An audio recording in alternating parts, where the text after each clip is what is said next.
본문 말씀을 참 보면서 제목을 낳고 죽었더라라고 그렇게 정했습니다. 며칠 전에 제가 가까이 지내던 목사님 아버지가 돌아가셔서 그 장례식에 갔었는데요. 그 밑으로부터 다 믿는 집안이 되어서 장례식 분위기가 참 어둡게 깔려 있는 것이 아니고 참 하나님 앞에 은혜로운 모습을 가진 그 가정들을 보았습니다. 왜 그렇게 그들은 다른 일반 장례식에 어둠이 쫙 깔려 있는 그런 분위기와 전혀 달랐을까요? 그것은 그들에게 참된 소망이 있기 때문에 그렇습니다. 그 소망이라고 하는 것은 우리가 너무 쉽게 이야기하는 부활의 소망이겠지요. 그리고 천국을 소망하는 그 꿈을 가지고 있기에 그 아버지를 보내면서도 그 보냄이 또한 새로운 세계로 들어가는 첫 관문임을 알기에 기쁘게 그들은 그 장례를 치루었습니다. 그럼 창세기 4장은 가인의 후손들을 통해서 어떻게 인간의 문화가 발달되어 왔는지 그림을 잠시 그려주고 있고 5장에 와서는 아담이 아벨 대신에 얻은 셋을 따라서 후손들을 기록하고 있습니다. 하지만 창세기 3장 15절에서 기록된 바와 같이 여자의 후손에 관련된 약속이 실행된 쪽은 가인의 후손이 아니라 아벨 대신에 주신 셋의 후손으로 내려갑니다. 성경은 이 셋의 계율에 관하여 창세기 5장에서 그 배경을 지금 설명하는 내용이 조금 전에 제가 읽어드렸던 본문의 내용입니다. 어떤 의미에서 보면 본문은 성경에서 가장 슬픈 이야기의 시작이 아닌가 그런 생각이 듭니다. 왜 이런 말씀을 드리냐면 아담의 사망이 기록되어 있다는 것은 전 인류의 임할 죽음이 무엇인지를 우리에게 알려주기 때문에 그렇습니다. 여러분, 아담이 사망하게 된 첫 번째 직접적인 원인이 뭐였습니까? 하나님이 그에게 분명히 그랬죠. 선악과를 먹지 말라. 그 하나님의 언약을 그가 어겨버렸기 때문에 하나님 말씀대로 그가 너가 이것을 먹으면 정녕 죽으리라 한 말씀대로 죽게 된 겁니다. 그래서 인간에게 영생할 수 있는 기회가 있었지만은 결국 그 언약을 어김으로 죽음으로 모든 것을 끝낼 수밖에 없게 된 겁니다. 그래서 창세기 5장은 성경에서 가장 슬픈 이야기의 첫 장을 우리에게 알려주는 것이다. 그렇게 생각이 됩니다. 그래서 성경 목록에서 제일 처음 창조받은 인간 아담이 그 사망한 기록을 하고 있을 뿐만 아니라 사람들의 인명이 나열된 맨 처음의 장이고 또 아담으로 이어지는 계보들의 죽음을 담고 있기 때문에 참 슬픈 겁니다. 만약 아담이 창세기 2장 17절에서 말씀하셨듯이 선악을 알게 하는 나무의 실과는 먹지 말라 내가 먹는 날에는 정녕 죽으리라 한 그 말씀을 그대로 지키고 행했다면 어떻게 되었을까요? 당연히 창세기 5장에 아담이 죽었더라 라고 하는 그런 기록을 할 필요가 없을 겁니다. 아담은 자신의 불순종으로 말미암아 그 즉시로 그는 하나님과의 관계가 끊어졌고 영적 죽음을 맞이했을 뿐만 아니라 육신적인 죽음까지도 그가 맞이하게 되었던 겁니다. 그런데 문제는 그 혼자만 그런 것이 아니고 그 이후로 그들로부터 태어난 모든 후손들, 모든 인류는 영적 죽음과 육체적 죽음을 피할 수 없게 된 겁니다. 그래서 신약 성경에 가면은 이 사건을 두고 사도 바울이 뭐라고 이야기하는가 하면 로마서 5장 12절에 보시면 한 사람으로 말미암아 죄가 세상에 들어오고 죄로 말미암아 사망이 들어왔나니 이와 같이 모든 사람이 죄를 지었으므로 사망이 모든 사람에 이르렀느냐. 죄가 율법 있기 전에도 세상에 있었으나 율법이 없었을 때는 죄를 여기지 아니하였느니라. 여기 말하는 보면 모든 사람이 죄를 지었다. 그러니까 아담이 지은 죄가 오늘 우리들에게도 전가되어서 우리가 함께 죄를 지은 자로 말씀하고 있는 겁니다. 바울이 2장 5장에 기록된 모든 사람의 죽음을 그렇게 열거하면서 인간이 죽게 된 것은 뭐라 그럽니까? 죄의 결과라고 우리에게 알려주고 있습니다. 그런 가운데 성경은 그 죄의 저주를 거스려서 한 줄기 빛을 우리들에게 비추어 주고 있습니다. 또한 그것도 사도 바울이 고린도 교회를 향해서 하는 말씀 속에 있습니다. 고린도전서 15장 26절에 보면 맨 나중에 멸망받을 원수는 사망이니라. 이 말씀은 무슨 말입니까? 비록 지금은 우리의 죄로 인해서 아담의 죄에서 모두가 죽을 수밖에 없게 되었지만은 세상 끝날에 가서는 그 사망이 하나님으로부터 패배할 것이라 라고 말씀하고 있습니다. 그러나 세상 사람들은 이런 사실을 모릅니다. 이런 사실을 모르기 때문에 자신의 삶이 전부입니다. 그래서 아무리 좋은 집안에서 가장 좋은 환경 속에서 태어나고 세상의 모든 것을 누리며 살았더라 한다 할지라도 무엇으로 끝납니까? 죽었더라로 끝납니다. 그들은 인생이 죽음으로 끝나게 된 이유가 죄 때문이라는 이 사실을 모릅니다. 그러나 성경은 우리에게 저주받은 땅에서 존재하는 모든 인간의 끝이 죽음이라는 것을 아담의 계보를 통해서 우리들에게 지금 말씀해 주고 있는 겁니다. 이런 사실을 모르는 인간들은 어찌됐든 오래 살고 싶어하는 욕망으로 가득 차 있죠. 우리나라도 좀 더 이제 부유해지죠. 옛날 이전에 정말 70년대, 80년대까지도 그래도 먹고 살기에 바빴지만 그래도 나름은 지금 이제 다른 나라에서 선진국으로 인정해주고 있습니다. 그래서 요거 TV 프로그램 보시면 옛날에는 절망은 없다라고 이제 성공한 사람 이야기가 많이 담겨 있지만 요즘은 뭘 많이 프로그램이 편성되어 있습니까? 건강 프로그램이 많이 편성되어 있습니다. 이제 점점 수명이 오래가고 길어지면서 이제 많은 것들이 이제 누리니 대행성 관절염 때문에 그리고 어떻게 하면 더 오래 살 것인지 이런 프로그램들이 많이 편성되어 있습니다.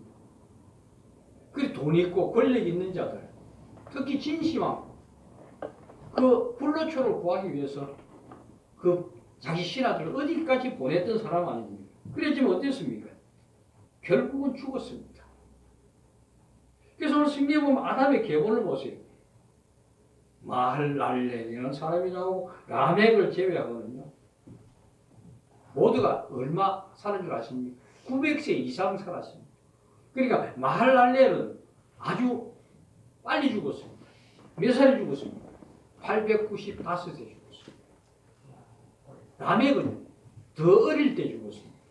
777에 죽었습니다. 900세까지 산 사람 눈에 777세 같은 거 어떻게 보였겠습니까? 근데 그게 더 오래 살은 또 있습니다. 무두셀라 969세까지 살았어요. 이런 것을 생각해 보면요, 우리의 삶이라는 것이 얼마나 우습습니까? 이전에도 말씀드렸습니다만은 지금까지는 그래도 이 사람들이 저주 아래 떨어져서 공해나 무슨 오염 물질이 없으니까 아마 이렇게 오래 살았지 않겠나 그렇게 저는 생각을 합니다. 그 지금 시대는 어떻습니까? 모든 것이 인간이 저질러 놓은 모든 그 오염 물질로 인하여 참 단명하게 되었지. 우리나라 사람들의 평균 수명이 이전에는 약 65세였는데 현대에 와서는 82세라고 합니다.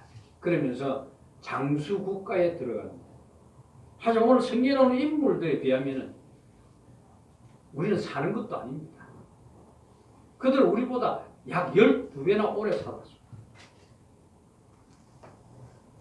그런데요, 그렇다 할지라도 그들이 영원합니까? 아닙니다. 오래 살았다 할지라도 그들은 죽었습니다. 그래서 성경은 지금 죽었더라라고 끝이 나버립니다. 아담의 후손과 유일하게 죽었더라에서 벗어난 사람이 한 사람 있습니다. 그가 누굽니까? 바로 에녹입니다. 이 에녹이라는 이야기는 죽음의 인생 가운데 어떻게 생명으로 나아가는 길이 있는가라는 것을 우리에게 보여주는 모델이 되는 겁니다. 이에 대한 자세한 얘기는 다음 시간에 말씀드리겠습니다만, 여기서 에녹이 큰 일을 하거나 무슨 하나님 앞에 헌신한 일이 아닙니다. 하나님께서 그에게 은혜를 베푸셨습니다. 어쨌든 우리가 성경을 통해 깨닫게 된 것은 선악과를 따먹은 아담의 후손들이 우리들에게 설명해주고 있는 내용들은 인간 무엇을 하든 그가 어떻게 하든 끝내 죽음으로 끝이 난다는 이야기입니다. 이런 사실을 알면서도 사람들은 현실의 삶을 어떻게 하면 세상에 있는 것을 모두 누리고 살고 싶어하고 또 그런 것들을 자기가 소유한 것을 복으로 여기기 때문에 그 일에 막 얼마나 매달리고 사는지 모릅니다. 결국엔 죽음으로 끝나야 하는 삶인데도 불구하고 죽는다는 생각 아예 외면하고 모든 것을 내 삶에 전부 초점이 다 맞추어져 있습니다. 그렇다 할지라도 가까운 사람이 어떤 장례 예식에 갔다고 마음이 좀 무거워지죠. 그렇다 할지라도 우리는 그 죽음을 피하고 싶고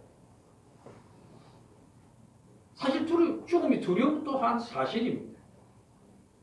아마 이런 마음은 인간이 가지고 있는 본능적인 마음일 겁니다.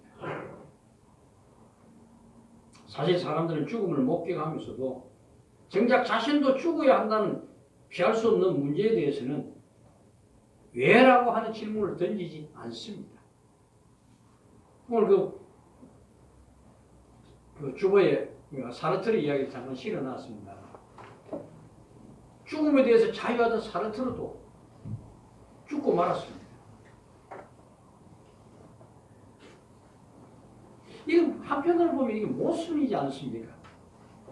죽음이 두렵고 피하고 싶은 문제라면은 죽음이 인간에게 왜 찾아왔는지, 그리고 죽음은 우리에게 무엇을 말씀하고 있는지, 이런 문제에 대해 가지고 우리가 고민을 해 봐야 할 것 아닙니까? 철학자들은 그냥 철학적으로 생각한다 할지라도 신자들은 적어도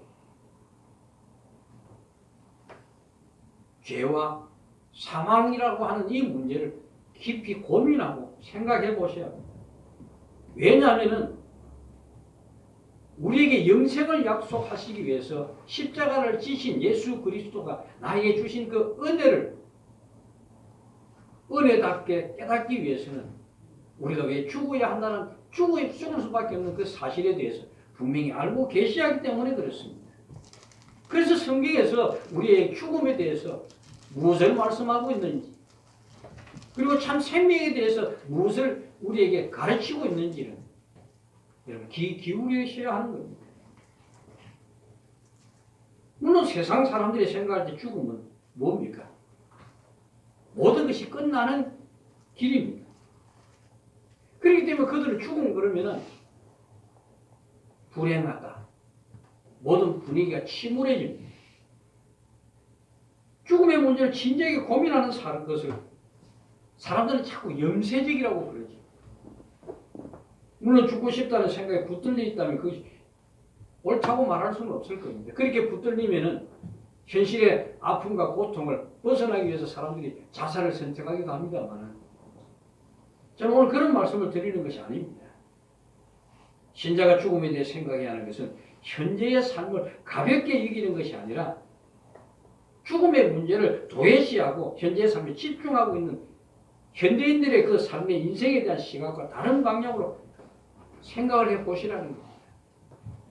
하나님의 구원 받은 자로서, 영생을 약속받은 자로서 정말 우리는 세상을 향해서 어떤 눈으로 바라보아야 할지, 내 인생을 어떤 길에 세워야 할지, 불신자든 신자든 죽음은 꼭 꼭 갔습니다. 아무리 그들이 가기 싫어할지라도 그 죽음의 길을 향하여 가는 길은 누구도 거기서 되돌아올 수 없는 길입니다. 내 인생을 지금 살아온 뒤를 한번 돌아보시기 바랍니다. 우리 예지나 예림이는 그냥 호영이는 아직 그런 데서 생각하지 조차도 없지요. 왜 그러면 지금 앞에 숙제가 산더미 걸치잖아요. 학교도 졸업해야 되고 좋은 직장도 다녀야 되고 뭐 여러 가지 꿈을 가지고 있으니까. 그래서 여러분 지금까지 지는 어른들의 그 뒤에 발걸음을 쳐다보시기 바랍니다. 여러분 언제 이 나이가 되었습니까? 젊을 때는 시간이 그렇게 안 가던 시간이 나이 들면 어째 그리 빨리 갑니까? 몇십 년의 시간이 정말 성경이 말하듯이 화살같이 지나가 버렸어요. 그래서 지금 우리 생각이 뭡니까? 야, 참 세월 빠르다. 참 실감할 때가 많지요. 이처럼 우리는 나이도 모르게 어느새 저는 지금 저 멀리 종착역이 보이는 것 같습니다. 그럴지라도 사람들은 죽음의 문제를 외면하기 위해서 현재의 삶에 집중하려고 합니다. 그래서 생각을 그렇죠. 이왕 죽을 것 좀 멋있게 살다 죽자. 행복하게 살다 죽자. 여러분 이런 사람들을 보고 뭐라고 말씀해 주고 싶으십니까? 하나님의 은혜를 알지 못하는 사람들, 그 사람은 세상의 모든 것이 다 빼앗겨가지고 자신도 좀 부유하고 권세 가진 자들처럼 살고 싶어서 그렇게 바둥거리고 그렇게 살다가 결국은 죽음의 세계에 떨어지고 맙니다. 하지만 하나님의 은혜를 알게 되고 예수 그리스도가 십자가를 왜 지신지를 알게 되면은 문제는 달라집니다.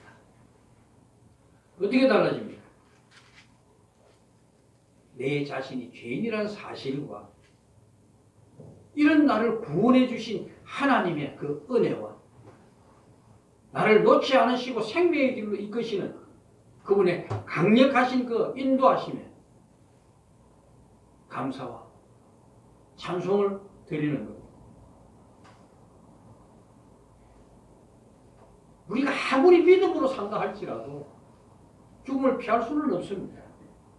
그러나 가는 길이 다릅니다. 영원한 하나님의 나라. 그래서 바울이 고린도 후서에 5장 1절에 보면은 이런 말을 합니다. 만일 땅에 있는 우리의 장막집이 무너지면 하나님께서 지으신 집 곧 손으로 지은 것이 아니요 하늘에 있는 영원한 집이 우리에게 있는 줄 아느니라. 이 왜 이런 말씀을 지금 바울이 고린도 후서에 하고 있냐면은 고린도 교회 교인들이 예수를 믿으면 모든 것이 형통하고 잘 되는 것으로만 알았습니다. 그리고 곧 주님이 오실 재림할 그날을 기다리고 있었던 겁니다.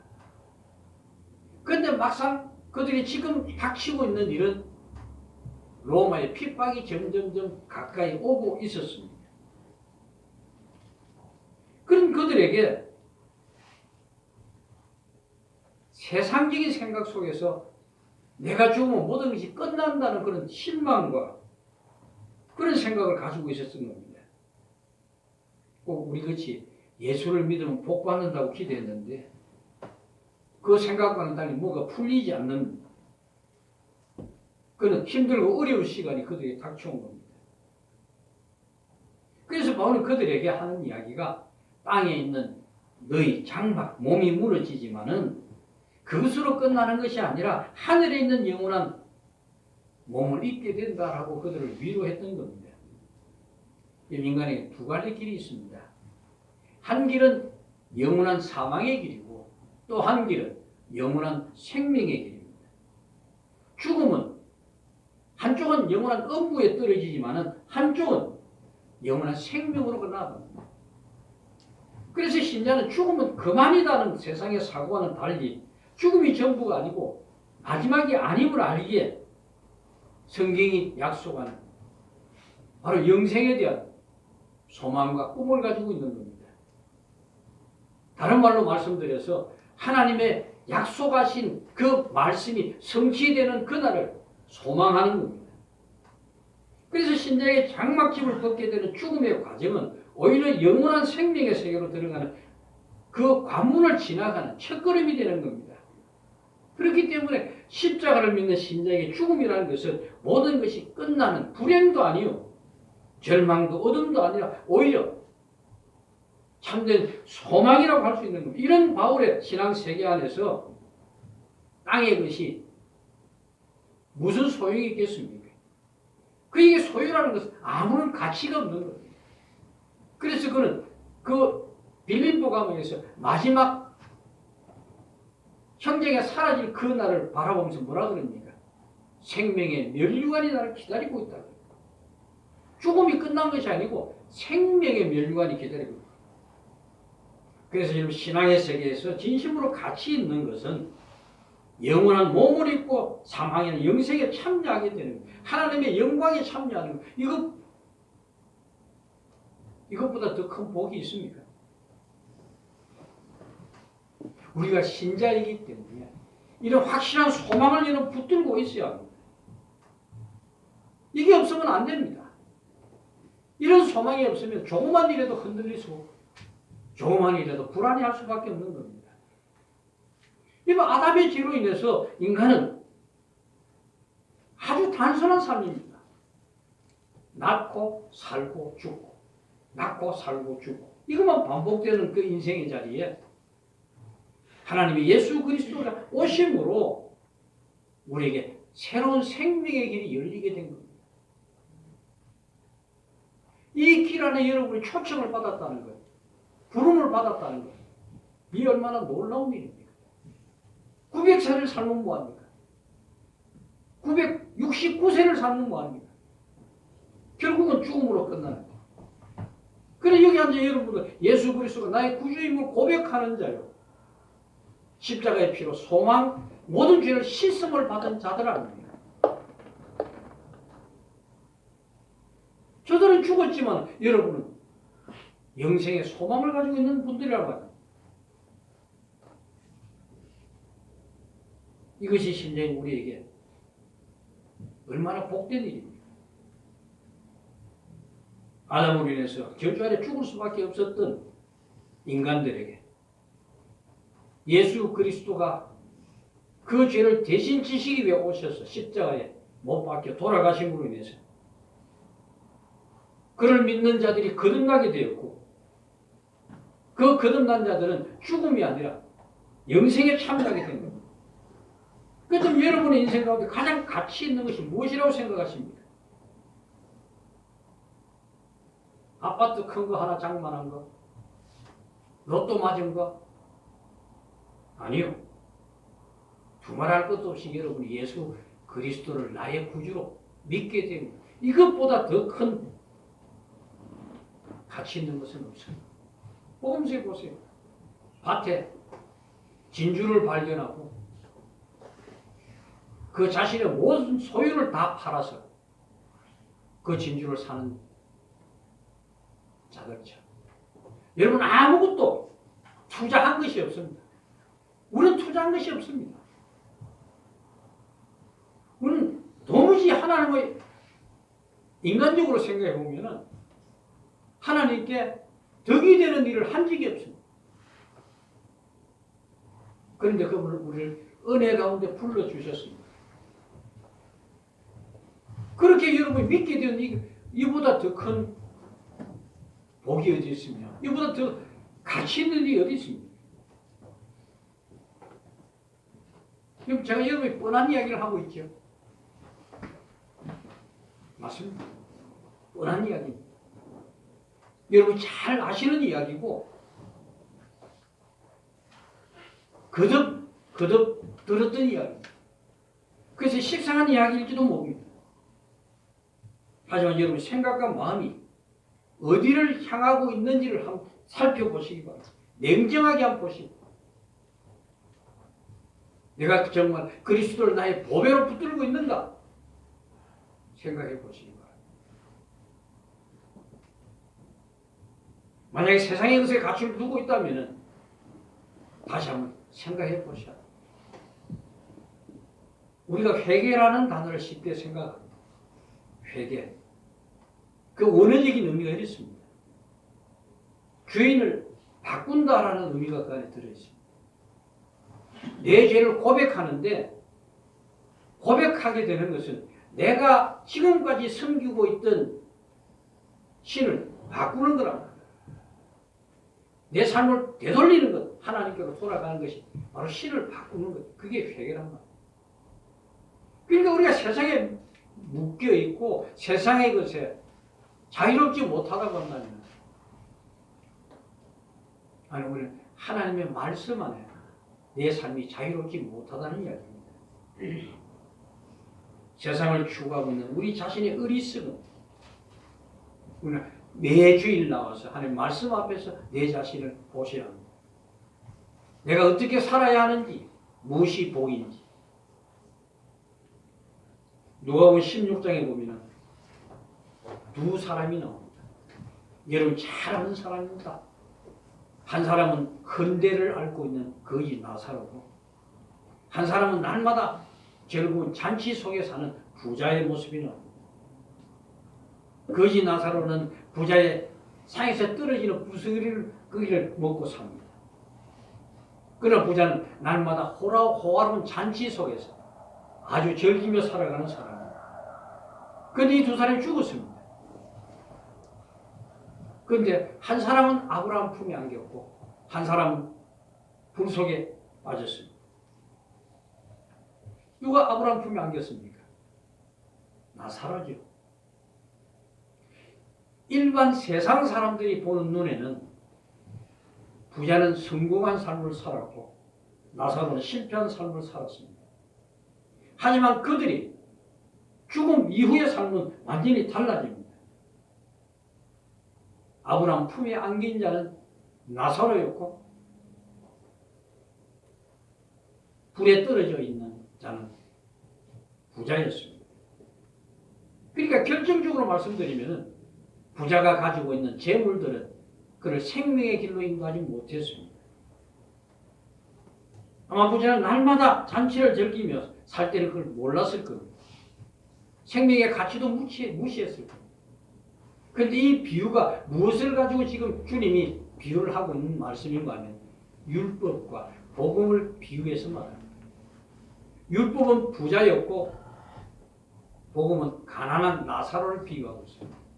왜 그렇게 비유할까요? 율법을 지키는 자들은 자기 행을 의로 드러냅니다. 자기 한 일을 자랑합니다. 그러나 복음 앞에서는 내 한 것이 아무것도 없다는 것을 깨닫게 됩니다. 도무지 하나님 앞에 드릴 것이 없는 자신을 알게 되는 겁니다. 내 죄밖에 보이지 않는 겁니다. 그러니까 우리의 구원은 여러분이 열심히 노력하고 뭔가 헌신하고 행해서 얻은 것이 아니고 하나님의 일방적인 은혜라는 사실을 여러분 명심하셔야 합니다. 이 놀라운 은혜를 놓치면 안 됩니다.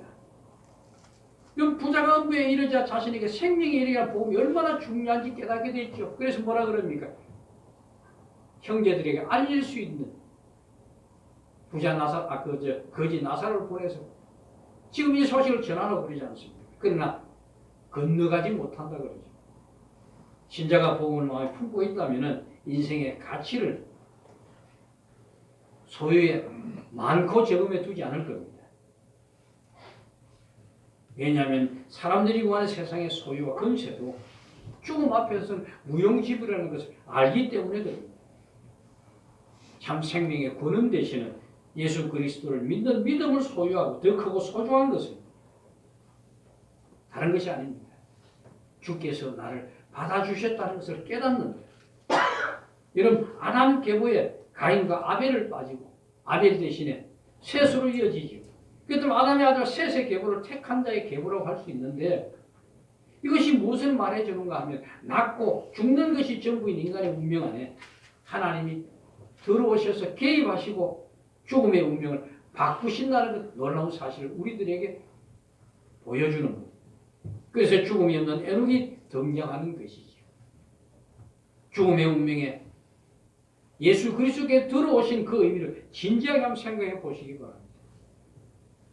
우리 운명에 예수님이 들어오셨다고 해서 소유가 늘고 내가 하고자 하는 일을 성공을 이룬 그런 것은 아닙니다. 그게 보장되는 것은 아닙니다.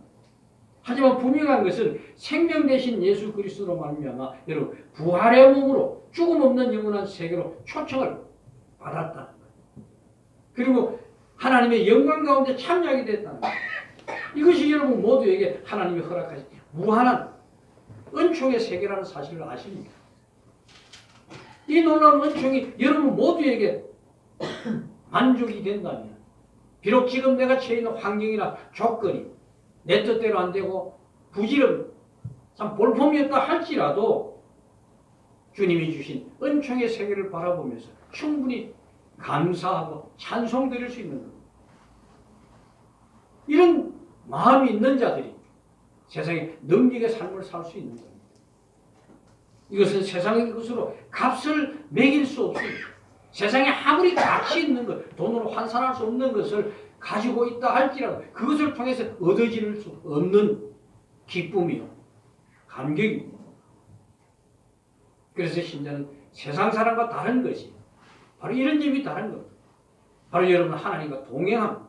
여러분이 싫든 좋든 하나님 우리의 손을 놓은 적이 없습니다. 여러분 그림에 보시면 힘들고 어려운 길을 주님이 우리를 얻고 가셔서 발자국이 4개가 있던 것이 2개로 줄은 그런 그림들 그냥 보지 마십시오. 내가 힘들고 어려울 때 내가 힘들고 어려운 것이 아니고 주께서 힘들고 어려운 가운데 우리를 이끄시는 간섭하심이 있기 때문에 우리를 고난 가운데 빠뜨리시는 겁니다. 여러분 신자는 십자가로 거듭나게 하시고 그리고 성령 안에 살게 하시고 하나님의 뜻 가운데 죽게 하십니다. 그러므로 신자의 죽음이라는 것은 생명의 부르심에 이끄심을 따라왔기 때문에 죽음은 결국 영원으로 들어가는 첫 발걸음이 되는 겁니다. 이것이 하나님을 알고 예수께서 나의 죄를 사시기 위하여 십자가에 피 흘리신 그 놀라운 사건을 믿음으로 받아들인 모든 여러분들에게 주신 하나님의 놀라운 은혜입니다. 이걸 여러분 기억하시오. 그래서 제가 드리고 싶은 말씀은 오늘날 신자들 특히 하나님 앞에 자리를 잡는 일, 항상 하나님 임재 안에 살아가는 일, 아무리 강조해도 부족함이 없습니다. 믿음의 삶은 여러분으로 말미암아 이 삶을 기쁘게 만들어 주실 것입니다. 그 복음은 여러분의 다른